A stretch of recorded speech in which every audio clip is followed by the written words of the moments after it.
Bienvenido a Números Verdes, un podcast donde tú vas a poder pasar esos números que hoy tú tienes en rojo a verde. O sea que vas a mejorar tu vida financiera.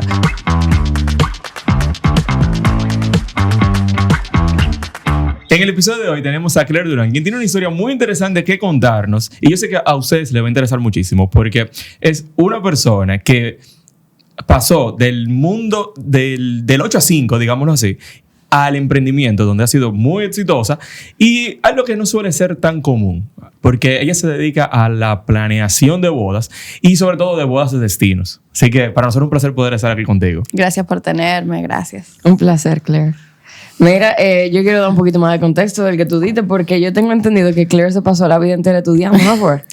Cuéntame más o menos cuál es tu background. Que ella nos cuente un poco de eso. Bueno, ok. Comenzamos después del colegio. Después del colegio. Sí, Okay. sí, claro. Entonces yo fui a la universidad para hacer una licenciatura en economía en la Pucamaima. Me encantó mi carrera, me encantó, la disfruté muchísimo. Y cuando acabo la carrera, sé que me quiero ir a Estados Unidos a hacer estudios de maestría. Pero no me iba a ir ese mismo año, me voy el otro. Y yo dije, bueno, vámonos a desperdiciar este año, vamos a hacer un posgrado en finanzas corporativas. Y lo hago. Ese no me gustó tanto. Lo mío, la parte de la economía que a mí me gusta es otra. Pero lo hicimos. Entonces luego, el año después, me voy a Stanford, en California, a hacer mi maestría en Economía Política Internacional. También me encantó. Me encantó tanto que estando yo allá, no solamente le cogí el gustico a los estudios, sino también como que al país. Entonces, se me antoja que quiero hacer un doctorado. En Stanford, mi carrera no tenía el nivel de doctorado, así que yo tenía que cambiar de lugar. Y también había un contexto personal que estaba pasando en ese momento, que era que mi marido, que estaba, en ese momento éramos novios, estaba pasando por más o menos la misma etapa, que estaba haciendo su maestría en Utah, y él también quería hacer doctorado, y como ya íbamos en una relación seria, dijimos, bueno, entonces vamos a ver, yo para Utah no me voy, comencemos por ahí, entonces ve a ver dónde podemos encontrar un sitio que sea bueno en ingeniería de transporte, que es lo que hace, y bueno para mí en mi área. Terminamos en el área de Washington, D.C., nos fuimos a Maryland, hicimos cada uno su doctorado, y por ahí nos quedamos. El mío fue en políticas públicas. Ya terminando mi doctorado, y luego de acabarlo, trabajé por un tiempo en el Banco Mundial y en el BID.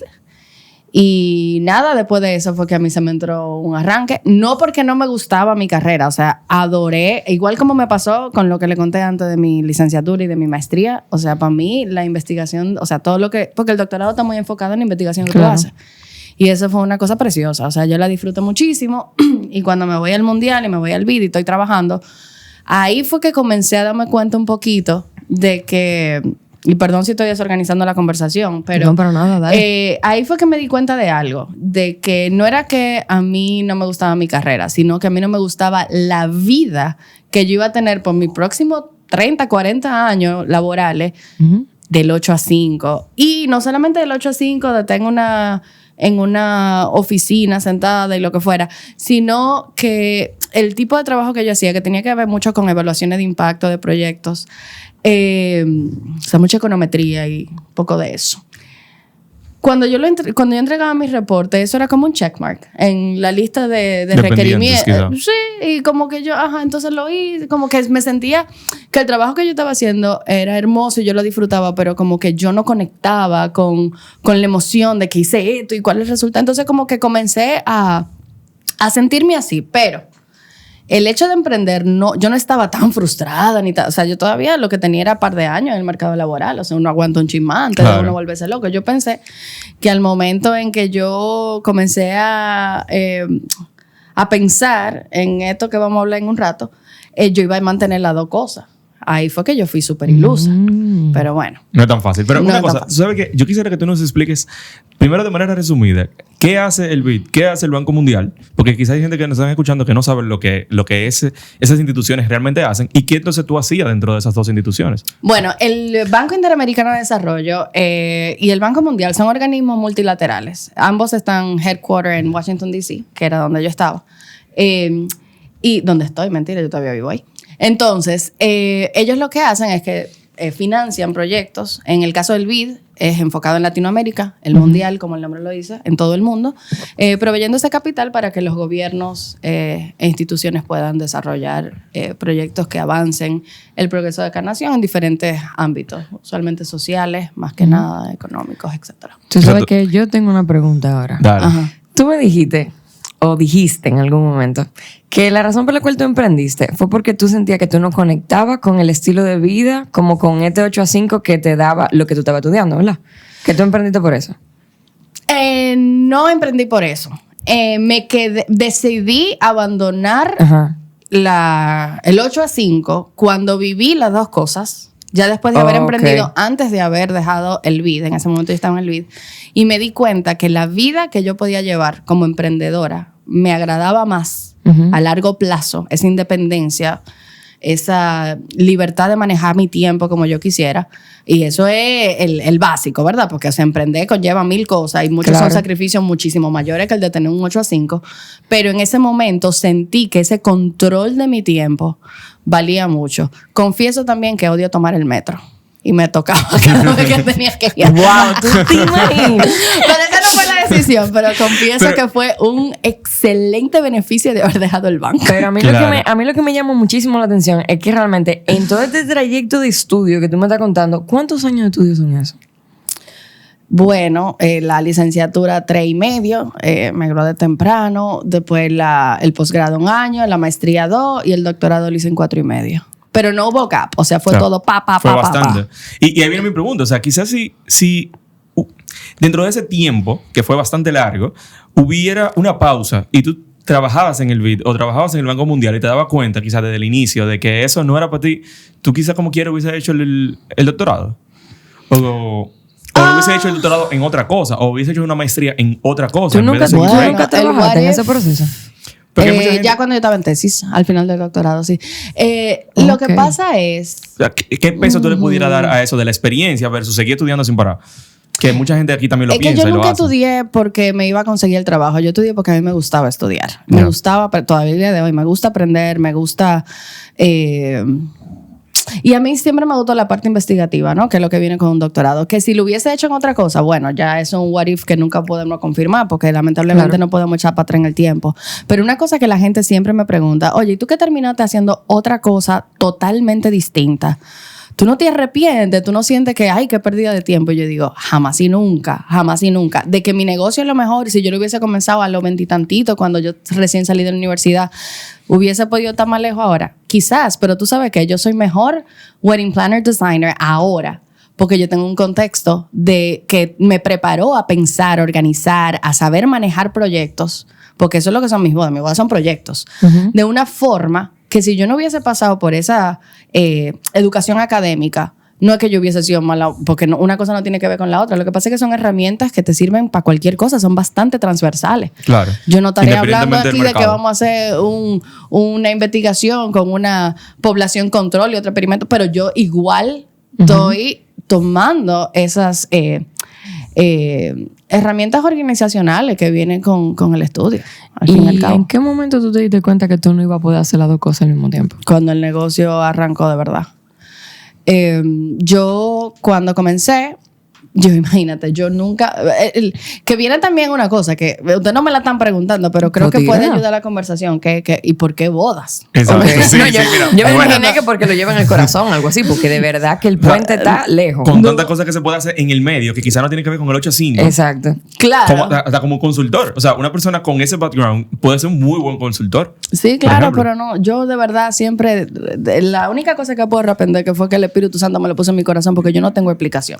No fue que yo me casé y me encantó planificar mi boda y ahora quiero ser wedding planner. No, eso vino después. Ya yo estaba súper... Es verdad que planifiqué mi boda, es verdad que disfruté el proceso, pero yo no lo hice y dije, ay, mira, aquí hay una carrera, déjame comenzar a hacer negocio con esta idea.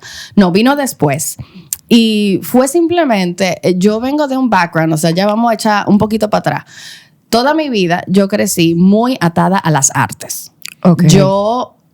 bailé ballet toda mi vida, hasta los 20 y pico de años, seriamente, y lo mismo con el piano. Yo también me gradué del conservatorio en piano. Wow. Y resulta que esa parte artística... Y daba clases de ballet y de piano. También. O sea que... Que me encanta enseñar, por cierto. Entonces, después tú me preguntaste, ¿cuántos años tú duraste estudiando? Bueno, a la matemática, en todo ese tiempo yo tuve que abandonar mis artes, porque tú no puedes estar haciendo una maestría, un doctorado y encima, porque no es de que ella bailado 2 veces a la semana, yo entrenaba 6 veces a la semana y el piano eran horas diarias. Wow. Yo no podía llevar esas carreras, o sea, esos estudios académicos. Yo tuve que en ese momento decidir, ok, tú sabes que me encanta y mi pasión está en el piano y en el ballet, pero yo no voy a ser bailarina en ningún lado, ni voy a ser pianista. O sea, ¿te entiendes? Eso no era una carrera que yo iba a tomar en serio. Me faltaba para poder hacer mi carrera de verdad. Pero entonces, espérate, las artes se ve que es algo que realmente tú llevas como en el alma, pero entonces la economía, ¿de dónde viene? A ver, ¿cómo te lo explico? Lo que yo quería estudiar era diseño de interiores. Y eso si hay alguien sentido. que me está escuchando aquí, que está saliendo del high school y averiguando y pensando qué es lo que va a estudiar, por favor, tomen este consejo. A mí me pasó que yo me dejé llevar de 2 comentarios. Yo, con la inmadurez que viene a esa edad, que cualquier gente te afecta de una forma que te cambia la vida. Una persona muy cercana a mí, a quien yo admiro mucho y su palabra tenía peso para mí. Yo no vengo de clase alta. Mi familia es clase media, media alta, pero aquí nosotros no somos riquitos. Y me dijeron, mira, lo que decoran son gente de mucho cuarto, tú no te codias con esa gente, tú vas a hacer eso y tú no vas a conseguir clientes, no sé qué, no sé cuánto. Ironía de la vida, que ahora le hago la boda a millonarios. Pero bueno, en ese momento fue lo que... Y me dejé llevar. La segunda cosa fue mi profesor, que todavía recuerdo, el profesor que daba física y cálculo en el colegio, que me dijo, pero eso es un desperdicio de tu mente. Yo era buena estudiante, me iba muy bien en matemática, ¿verdad? Que siempre tuve ese don para que me fuera bien con los números y nada. Entonces él decía que eso era un desperdicio de mi mente. Entonces viene eso por un lado. Por otro lado, la inmadurez va a un paso. Yo dije que eran 2 cosas, pero voy a confesar en este podcast que hubo una tercera cosa, que era que de quien yo estaba enamoradita en ese momento, también estaba yo estudiando economía y confieso ya todos estos años después que realmente no fue el factor primordial, pero fue un factor también. Incidió. Tontería que por suerte me encantó mi carrera. Vuelvo y digo, la estudié y me encantó, que no importó todo lo demás, pero mi inspiración inicial y fuerte fue diseño de interiores que yo tenía que yo quería estudiar. O sea, que en el fondo eso siempre estuvo ahí. Siempre estuvo ahí, volví ahí. Pero volviendo a lo que yo estaba contándoles, fue que yo crecí con todo esa atadura a las artes. Y después que yo me puse a estudiar todos esos años, puro número, como quien dice, y política y demás, yo estaba muy llena, porque... Insisto, me gustaba, pero yo tenía un vacío enorme, que era que yo me había desconectado totalmente de la música y de la danza. Entonces, cuando yo encuentro las bodas y me inspiro con las bodas de la nada, yo me estoy dando cuenta que es un espacio bastante artístico, ¿verdad? Porque yo no solamente planifico, nosotros diseñamos. Y era una oportunidad de uno crear algo lindo de verdad, pensado, y al mismo tiempo trabajar con gente, y uno está manejando presupuestos, uno también está trabajando con números, y como que me pareció chévere. Y yo arranqué, sin nunca en la vida haber hecho una boda, trabajar bajo de nadie, yo comencé a mandar email, nadie me respondió excepto por una persona que me permitió ir con ella a 2 bodas. Y yo dije, ¿tú sabes qué? Yo siento como que yo sé aquí qué es lo que hay que hacer. Y yo me puse a hacer un certificado en una universidad de arte de Nueva York, online. Me lo encontré un disparate y yo dije, yo puedo hacer esto mejor que lo que estoy haciendo. Entonces yo ni lo acabé. Y yo creé hay una página donde, es como un directorio de bodas. Yo me inscribí ahí, yo me hice mi website, me hice mi tarjetica y yo tiré para adelante. Pero la gente que tú le estabas escribiendo el correo eran wedding planners, como para tú agregarte a su equipo de trabajo. Pidiéndole una entrevista informacional. Yo andaba buscando trabajo porque yo no me iba a emplear. O sea, yo estaba en ese momento, estoy empleada por el BID. Yo no estaba buscando trabajo, yo estaba buscando como asesoría, vivir una la experiencia conversación, también en la boda real. Exactamente. ¿Y qué tan abiertas ellas estaban a realmente como que compartir? Nada, ni siquiera me respondieron el email. Wow. Al día de hoy, el que me escribe, yo le respondo. Aunque yo te super busy, porque ese trago amargo que yo sentí de otro no querer ayudarte. Y óyeme, uno, es verdad, a veces te llegan esos email pero hay que hacerle fuerza porque tú puedes herir mucho al sentimiento. Y al mismo tiempo ayudar, si tú le abres la puerta. ¿Cómo fue tu primera boda entonces? Mi primera boda fue una boda como de 350 personas. Ellos eran hindúes, pero cristianos. Sí, pasé primera boda. ¿Pero cómo te la conseguiste? ¿Cómo llegó a ti? Ellos me encontraron en las redes. En las redes no, en el directorio y después en mi website. Y así llegó la primera, después llegó la segunda. Y ya, cuando han pasado 2 años, ya yo estoy viendo que estoy teniendo un nivel de trabajo que yo no puedo mantener y ser buena empleada en el BID y buena wedding planner. Todavía los números no están cuadrando porque pasa algo, que yo me fui dando tiempo cuenta con el tiempo, que es que para uno realmente vivir una vida digna, por decirlo de alguna forma, por lo menos los estándares y los compromisos que yo tenía, había que crecer bastante para uno poder llegar a un nivel de honorario que sustentar esa necesidad económica que yo tenía con mi hogar y conmigo misma. Pero me estoy dando cuenta de que el nivel de trabajo que hay, y si yo quiero invertir y sacrificarme ahora para poder, o sea, yo estoy creyendo en mi proyecto, yo todavía no estoy cobrando lo que yo sé que yo necesito cobrar, pero yo ya estoy teniendo la demanda de trabajo suficiente y no podía llevar las dos cosas y en ese momento decidí emprender. Obviamente, lo pude hacer porque yo tenía el apoyo de mi marido. Mi marido con su trabajo muy bien, él podía mantener la casa en lo que yo iba creciendo mi negocio. Sin ese apoyo, yo no lo pude haber hecho como lo hice. No es que no lo pude haber hecho, sino como lo hice, que fue yo bye en el BID y me tiré a buen plan. Quizá en otro caso lo tuve que haber hecho un poco más escalonado. Claro, pero entonces, la primera boda, nos quedamos ahí. La primera boda, 350, pero tú estás trabajando en un trabajo de 8 a 5, digámoslo así. Entonces, ¿cómo se arma una boda de 350 sin trabajando la experiencia? Tú sola la armaste, entonces. Pero esa boda quedó... Yo hay algo que yo doy muchas gracias a la vida que realmente me dio como un talento natural para hacer este trabajo bien, que fue que ninguno de mis clientes nunca sufrieron que yo estaba comenzando.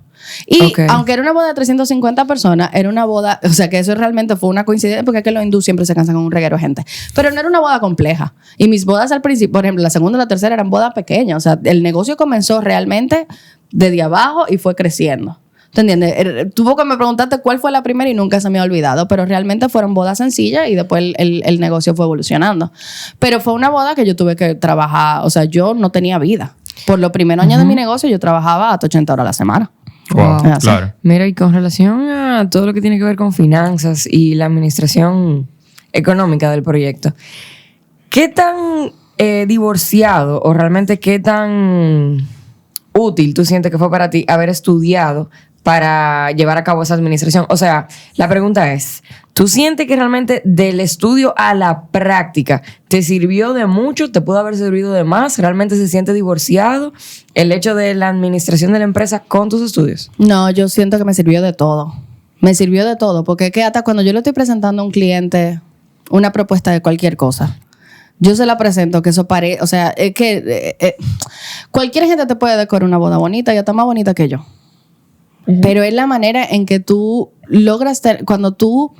Y no, con esto no quiero decir allá afuera, el que está pensando en ser wedding planner, vayas a hacer un doctorado en política, no, para nada. Pero realmente me hizo una persona más completa. Y tú te pones a pensar que hay hasta ciertas cosas que tú adquieres en la vida que te permiten a tener una conversación con una gente. O sea, porque yo con mis clientes no solamente estamos hablando de qué color van las flores, yo puedo tener una conversación aquí en cualquier momento. Y ahora yo tengo un montón de conocimientos que me permiten tener una conversación inteligente de otra cosa que no tiene que ver con la boda. Entonces yo siento que cualquier experiencia que la vida te da, tú la puedes extrapolar a otra cosa, independientemente de que sean temas increíblemente divorciados. Ok. ¿Tienen alguna otra pregunta, Manuel? Porque yo tengo otra aquí. Dale, tírala. Entonces, la próxima pregunta que tengo para ti, Claire. Yo quisiera saber, ¿cuál fue ese pensamiento final que tú tuviste antes de tomar la decisión de emprender que te hizo a ti echar el cálculo que diera el número que tú dijiste, sí, es verdad, vale la pena, voy a emprender, me voy de aquí? El número en el momento no daba. Yo aposté a mí a futuro. Porque es lo que te digo, en ese momento yo estoy haciendo boda pequeña donde los honorarios que yo no tengo un nombre todavía, estoy creciendo una marca. Tú no puedes crecer una marca y venir ahora a cobrar como cobra la wedding planner que tiene 10 años, 15 años trabajando. Claro, pero entonces una pregunta, o sea, en ese cálculo nunca entró a colación todo el dinero y el tiempo consumido en los estudios. O sea, no fue solamente, me imagino, o sea, si fuese yo no pensaría nada más en que si realmente hacer boda me está dejando lo mismo que trabajar en el BID. Yo pensaría también como que, cónchale, o sea, la inversión pasada. Exacto. Óyeme, fue una decisión difícil. Y yo te tengo que... les confieso que parte de lo que me hizo la decisión ser más fácil dentro de lo difícil que fue, fue que ni mi esposo, ni mis padres, ni mi familia, en ningún momento, nadie se atrevió a decirme, ¿y tú estás segura? ¿Y tú qué sé yo qué? Porque yo creo que toda mi vida yo demostré que yo era una persona que cuando digo voy por ahí, lo voy a hacer bien. Okay. Y yo creo que yo me gané y que tú dirás, bueno, que tú no le... hay una parte que tú puedes hacer la teoría de que uno no puede vivir para los demás, pero la verdad es que uno vive en un contexto social, comunitario, claro. con su familia y con su pareja, que uno le debe ciertas justificaciones a decisiones que uno toma. Pero yo creo que fue que yo me gané, por decirlo de alguna manera, por toda la actitud que tuve toda mi vida, esa confianza en que todo el mundo la pusiera en mí, de que si tú dices que eso es lo que tú quieres hacer, te apoyamos y sabemos que tú vas a tirar para adelante. Entonces, como que nadie dudó de mí y eso me ayudó. Quizás si yo hubiese venido de una gente que a cada rato está comenzando vaina y la deja por la mitad, mi familia me dice, pero tú te estás volviendo loca. O sea, quédese ahí, que yo estudiamos. Claro. Creo que eso me ayudó. Tú ves que yo no le había nunca hecho una alerta roja a mi familia con ser flaky, con nada, y por ahí no tuve esos frenos. Pero en cuanto a mí misma, yo... Me dolió por eso, porque la persona que a mí más me dolía era pensar, ay, Dios mío, mi profesor de tesis, ese señor que me dedicó tanto tiempo, súper orgulloso, ¿qué va a decir ese señor? Wow. Mi mortificación era esa, porque cuando un profesor te elige, él te tiene que dedicar años. ¿Tú entiendes? Él o ella tiene que dedicar años. Son poco estudiantes que ellos eligen y esos son su orgullo por el resto de su carrera. ¿Tú entiendes? Ellos están invirtiendo en ti. Mi preocupación era esa. Pero no el tiempo. Porque como te digo, o sea, lo disfruté y sentí que me hizo una persona para cualquier cosa que yo quisiera ser más completa. Claro. Y mira, una cosa. Tú sabes que en este caso, tú pudiste conseguir esa primera boda de 350 personas, que quizás es un número bien atractivo para una primera boda. Ahora, una persona que también esté iniciando así un negocio y viene de otro campo, que no tiene experiencia en eso, pero sabe que lo puede lograr. ¿Qué cosas tú entiendes que serían importantes que esa persona haga desde el inicio para poder entrar en un mercado? Porque realmente no es tan fácil. O sea, de verdad, no conozco el mercado de bodas en DC, pero por ejemplo, en República Dominicana, si tú vienes de cero y tú dices, bueno, yo soy wedding planner ahora, la verdad es que para tú poder conseguir bodas medianas y grandes no es tan fácil, por lo menos. Claro, y yo pienso que un comentario que hago para personas que también como tú no conozcan la industria, la cantidad de gente no es necesariamente lo que te hace ser la boda jugosa para uno como wedding planner o no. E insisto, que esa primera fue de 350 personas porque resulta que era mucha gente, no porque era un proyecto súper complicado que iba a requerir una wedding planner, pero bueno, el caso es que yo diría, vamos a ponerlo en contexto, yo emprendí en el 2014. En el 2014, tú sacabas una red social, por ejemplo, un perfil en Instagram, como yo hice, y tú lo crecías relativamente rápido. Sí. El algoritmo era otra cosa en ese momento. Yo creo que era muy orgánico. Entonces, a mí me tocó crecer una marca en un momento donde ese espacio virtual era menos difícil que ahora. O sea, yo me creé una página web, al principio la hice yo misma, así, pero y como quiera traté de hacerla lo más profesional posible. En mis redes siempre he subido fotos profesionales. Cuando tuve una foto de celular, eso es una muy buena foto. O sea, como que siempre traté de mantener un look bastante sofisticado porque yo estaba comenzando, pero yo sabía que yo estaba proyectando para el futuro. Entonces yo nada más, por ejemplo, a mí me tocaron muchísimas bodas que nunca en la vida van a ver mi portafolio. Okay. Porque no iban a proyectar lo que yo quería conseguir después. Claro. Entonces tú la hacías por la experiencia, por ganarte por lo menos el review del cliente, que no tiene nada que ver con la estética o sea, sino por cómo ellos se sintieron acompañados por mí y eventualmente por mi equipo. Pero realmente confieso que cuando yo comencé, yo no sé lo que sería comenzar un negocio ahora. Porque cómo tú haces un nombre en un sitio tan saturado. Sí. Pero bueno, respondiendo otra parte de tu pregunta, que es cómo tú arrancas. O sea, yo entiendo que arrancando. Así de sencilla como suena la pregunta. No darle tanta vuelta, simplemente salir y explorar el mercado. Porque yo creo que eso también es muy importante. A veces le damos vuelta a una idea simplemente por el hecho de que, bueno, ¿qué va a pensar la gente? Porque quizás yo no tengo esa expertise a nivel de estudios y todo eso. Pero quizás también arrancando, tú te puedes dar cuenta de muchísimas cosas. Incluso date cuenta de que eso quizás no funciona. Exacto. Que no sé si te pasó en algún momento también, como de contrale, pero quizás entonces esto no es lo que realmente yo quiero. O eso nunca te pasó, como en el beat, que ahí sí tú lo dudabas de, coño, es lo que yo quiero nunca, para toda la vida.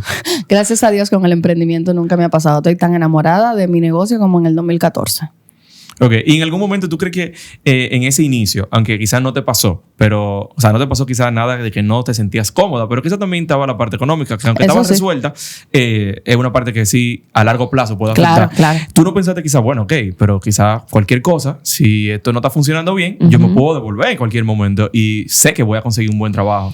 Incluso hasta si tienes que venir a República Dominicana también. O no devolverte, continuar, porque devolver suena como echar para atrás. Continuar es simplemente retomar. Exacto. Pero mira, eso me encanta la pregunta. ¿Por qué? Porque hay veces que uno emprende y uno está pensando más en su backup de cuál puede ser mi solución en caso de que esto no funcione. Y si tú arrancas con esa mentalidad, está ahí. O sea, genuinamente el backup está, pero yo ni lo pienso.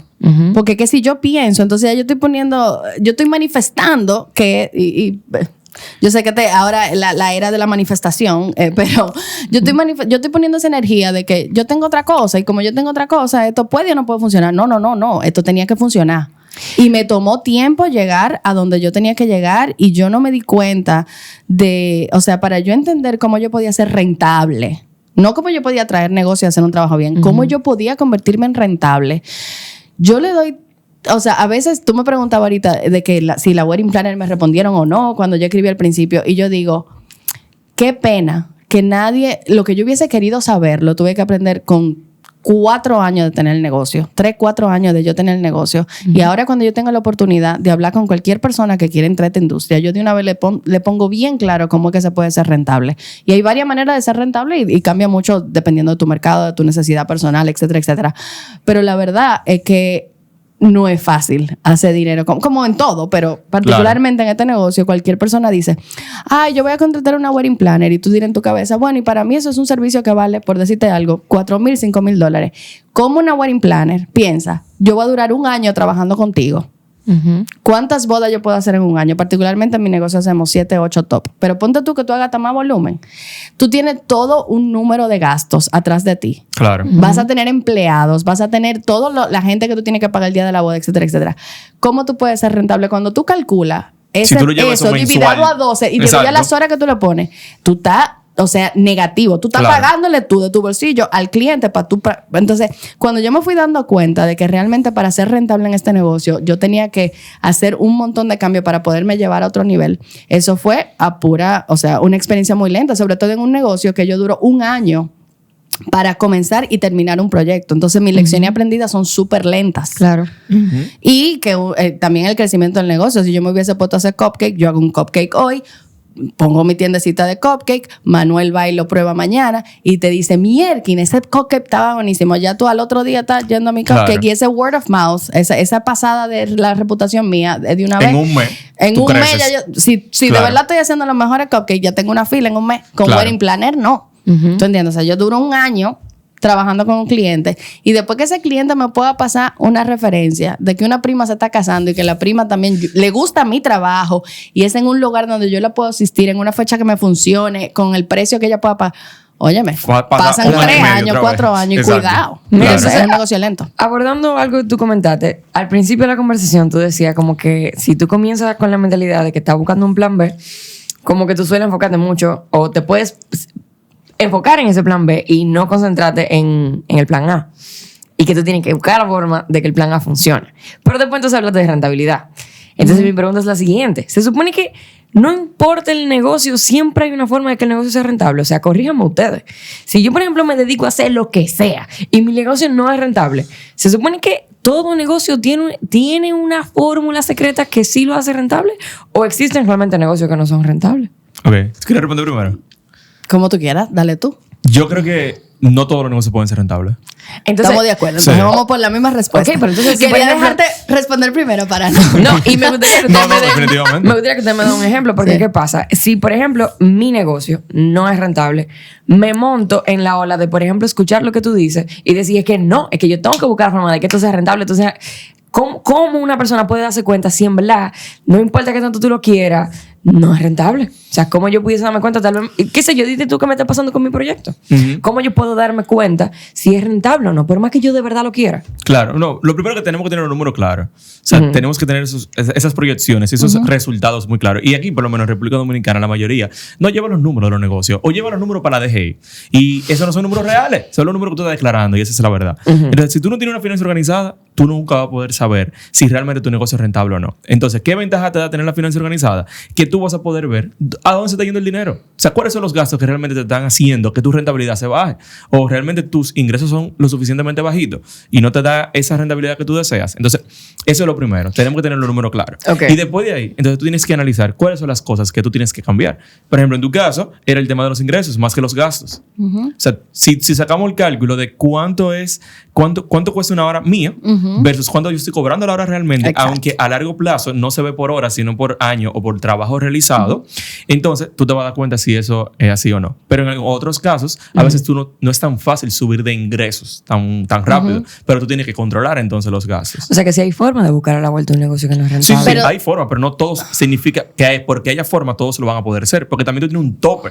Hay negocios que tienen un tope. O sea, yo no puedo poner lo tuyo servicio. Yo no puedo poner una tienda de camisas y de esas camisas exactamente igual. Y bueno, mi alquiler son $2,000, entonces yo necesito subir el precio de la camisa, pero la tienda X que está al lado de mí la vende a $2,000 y yo la voy a vender a $2,500 para llegar a la rentabilidad. No, la gente no va a ir para donde mí, va a ir una vez y no va a volver. Pero entonces, ¿qué esta persona tiene que hacer para que sí sea rentable? ¿No sería como moverse de donde está alquilado? A veces pudiera paciencia. ser. A veces paciencia. Y tiempo. Exacto. El tiempo, porque es que toda esta conversación de llegar a un punto de rentabilidad, tú la tienes que poner en el tiempo. Si tú vas a comenzar un negocio y tú quieres ser rentable mañana, mira, ni lo comiences. Claro. Ni lo comiences. Ahora, claro, yo estoy hablando de un punto de vista, volviendo a mi situación personal, de mucho privilegio de que yo tenía un esposo que podía sustentar la casa. Claro. Todos los gastos de la casa en lo que yo me volvía rentable. Obviamente esa no es la situación de todo el mundo, entonces yo no puedo venir aquí y decirte lo fácil, no fácil, perdón, porque fácil no fue, pero ese apoyo que yo tuve, yo entiendo que todo el que nos está escuchando puede ser que no lo tenga, y por eso yo decía al principio que yo tuve el privilegio y la dicha de poder decir bye bye al beat. Claro. Quizá yo tuve que haberme quedado en el beat para sustentar esa época de yo no ser rentable, para yo tener los ingresos con lo que tengo, mis responsabilidades, y el negocio crecerlo a la mitad del tiempo que lo crecí, ¿tú entiendes? O sea, más paulatinamente. Pero el punto es que hay negocios donde tú tienes que estar dispuesto a pasar ese momento de sacrificio, que pueden ser unos meses, unos años, muchos años, hasta que tú logres llegar a ese momento donde tú puedes decir, ok, ahora ya mi negocio tenga un punto donde yo puedo cobrar este honorario, donde yo puedo tener un equipo que le pague así, hasta. O sea, todo eso es una evolución. Es una evolución. Y yo lo que pude identificar fue ese futuro que yo podía tener si yo seguía trabajando a ese ritmo. Pero obviamente yo fui viendo resultados. Si yo no hubiese ido viendo resultados y yo no estoy consiguiendo clientes y no estoy consiguiendo buena boda y no logro, en algún momento yo hubiese tenido que abandonar. Pero yo sí fui viendo que yo iba mejorando y en un momento puede hacer un cambio brusco, etcétera. Entonces, todo es paso a paso. Claro, Pero, es un proceso. sí, Pero es un ¿sabes? proceso. Algo que yo quiero aclarar aquí con el tema de la rentabilidad. A veces también nos perdemos con el tema de que, bueno, quizá la rentabilidad es que llega a positivo. Óyeme, yo creo que eso es un... Es un episodio completo que podemos tirar solamente de eso. 100%, Pero porque, por quiero decir ejemplo, algo sobre eso. dale, espérate. tíralo. Porque, o sea, algo importante con el tema de la rentabilidad, y después lo llevamos a un episodio. Quizás la rentabilidad puede ser llegar a positivo. Bueno, yo tengo un número verde este año, yo me gané, tuve una rentabilidad de un 3%. Óyeme, estoy siendo rentable porque me gané un 3%. Ahora, quizás a mí, si hacemos un análisis, no me hace sentido. Porque, contra, yo puedo poner ese mismo dinero a plazo fijo y me dan un 10% y yo me quedo en mi casa acostado y no hago nada. O yo puedo decir, no, yo tengo que ser más rentable, entonces yo no voy a cobrar un sueldo. Y me voy a quedar trabajando aquí en mi trabajo. Entonces, bueno, ahora como yo no voy a cobrar un sueldo mensual, esa rentabilidad va a subir un 15%. Pero tampoco tiene sentido. Claro. Simplemente es algo que tú te estás autoengañando. Y eso, aunque ustedes no lo crean, sí pasa. Hay gente que sí hace eso. Tienen un negocio que pagan nómina, no tienen un sueldo, simplemente le sacan y al final quizás tienen una rentabilidad de un 15%. Pero, ¿qué tú estás haciendo? Exacto, para que tú tienes el negocio. Entonces, depende de esos factores. Pero eso vamos a tirarlo en un episodio Sí, aparte. claro, que porque está si por genial. ejemplo yo pongo un poto de empanada y realmente el número me da positivo, me da verde, pero yo tal vez no me estoy pagando, ¿de verdad es rentable? Exacto, dedicándole Como todo el que- tiempo ahí. También pasa algo, que tanto el trabajo se siente como trabajo y vuelvo, estoy hablando de una posición de privilegio, que tanto es pasión. Yo creo que yo aguanté todos esos años de que yo no estaba ganándome lo que yo me quería ganar. Primero porque lo hablo en términos muy sencillos de que nada más era yo, porque al principio el negocio nada más era yo. Ya no, ya yo tengo todo un equipo, pero en ese momento yo nada más tenía que pensar en mí.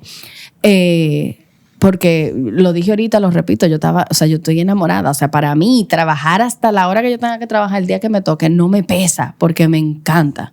¿Tú entiendes? Entonces, hay veces que los negocios que se ponen simplemente para hacer dinero, pero tu corazón no está ahí, te va a costar más aguantar esos años de sacrificio. Claro. Porque tu corazón no está ahí. Y estoy hablando cosas que ya no son técnicas, pero ya para eso tenemos a Manuel. Yo te estoy aquí hablando más, o sea, chulería. Pero realmente eso es sumamente importante. El que aguanta ahí esos años malos es porque tú lo sientes, tú dices, no, o sea, esto yo no lo puedo abandonar porque Y eso no quiere decir que tú le quites la cabeza. Siguen siendo negocios. Claro. Siguen siendo negocios, pero esa vaca flaca es más fácil aguantarla cuando realmente tú estás apasionado por lo que tú estás haciendo. Y tú estás muy claro a dónde tú quieres llegar.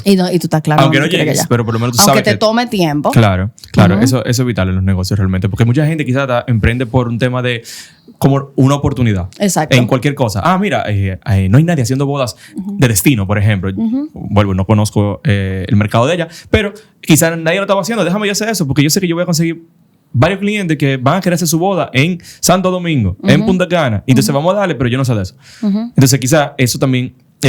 o sea, cuando uno ve esas oportunidades tan así, tan perfectas, y no es lo que tú realmente quieres y lo deseas, entonces tú te desvías del camino. El día que no funciona, ya tú... Incluso hasta puede dañar el mercado hasta cierto punto, 100%. que ese es otro tema. Entonces, definitivamente hay que tener eso muy en cuenta. Y creo que o sea, fue una decisión difícil, pero eso fue justamente lo que tú hiciste con el tema de salir del BID y el Banco Mundial. Claro. Ya tú no lo sentías y ya tú sabías que quizás estoy siendo un poco extremista, pero quizás eso a largo plazo también no te hubiese dado a ti esas ganas, ese impulso de poder seguir creciendo y seguir escalando a otros niveles. Claro. O sea que no, y uno dejó un buen sueldo y tax free porque es una multilateral. Contrale, full. Pero es una cosa donde fue una decisión de vida, porque ahorita tú me preguntabas también de cómo me di cuenta que el 8-5 no era lo que yo quería. En ese momento yo recién había tenido mi hija.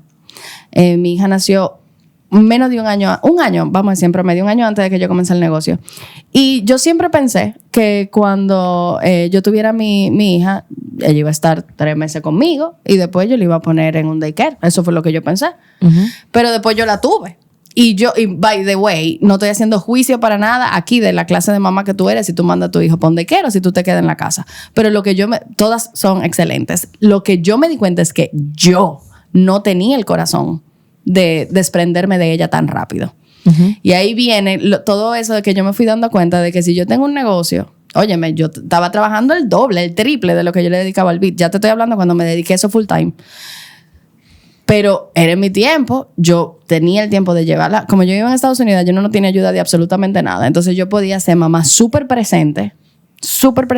Y después si yo tenía que trabajar de 7 a 2 de la mañana, yo trabajaba, pero ya la niña estaba durmiendo y yo estuve ahí para ella, una cosa que yo nunca pude haber hecho si yo me quedaba en el banco. Claro. Y claro, sí, mi hija tuvo una nana un tiempo, pero lo que te quiero decir es que todavía al día de hoy yo puedo ser la que la busca a la escuela, la que la lleva al ballet, la que qué sé yo cuándo, porque tengo flexibilidad. Trabajo muchísimo, pero tengo flexibilidad. Para mí eso era súper importante. Además de la vida que llevo, es verdad. A mí me encanta viajar, lo hago todo el tiempo. Y ahora lo hace por trabajo, o sea que no tiene... Exacto, lo hago por trabajo y voy a sitio hermosísimo que en un banco no me hubiese pasado.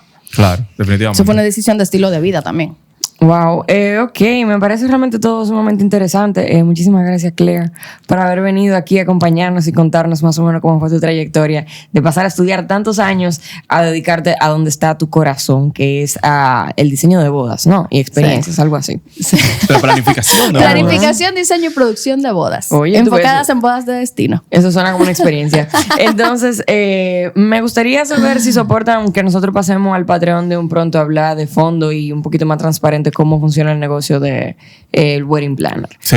¿Tú sabes lo que es el Patreon? No. Ok, un Patreon es una plataforma donde la gente paga suscripción para escuchar cosas exclusivas. Claro. Ahí vamos a tocar un poco ya de detalles. Exacto. Pero es que quisiera conocer un poquito más tu negocio, si tú soportas hablar de eso. Entonces, muchísimas gracias por sintonizar hasta este punto del video o del audio. Recuerda que estamos en YouTube, en Spotify y en todas las plataformas donde haya video o audio. Y también, si quieren conocer un poco más de lo que hace Claire, la pueden seguir en su cuenta de Instagram. Claro. Coméntalos porque quizás la gente también lo puede tomar como una inspiración. ¿Cómo te pueden buscar, Claire? Claire Durán, Weddings and Events. Eso se escribe Claire Durán, Weddings and Events. Y lo vamos a escribir aquí abajo, te lo vas a poder ver y vas a poder seguir también a través de su cuenta de Instagram. Ella hace muchas bodas en República Dominicana, lo cual también lo puede inspirar a usted, quizás a hacer la suya aquí. Quizás. Exacto. Entonces, yo fui Karen Raposo. Manuel Vilches. Claire Durán. Muchísimas gracias. Nos vemos en el próximo episodio. Y en Patreon.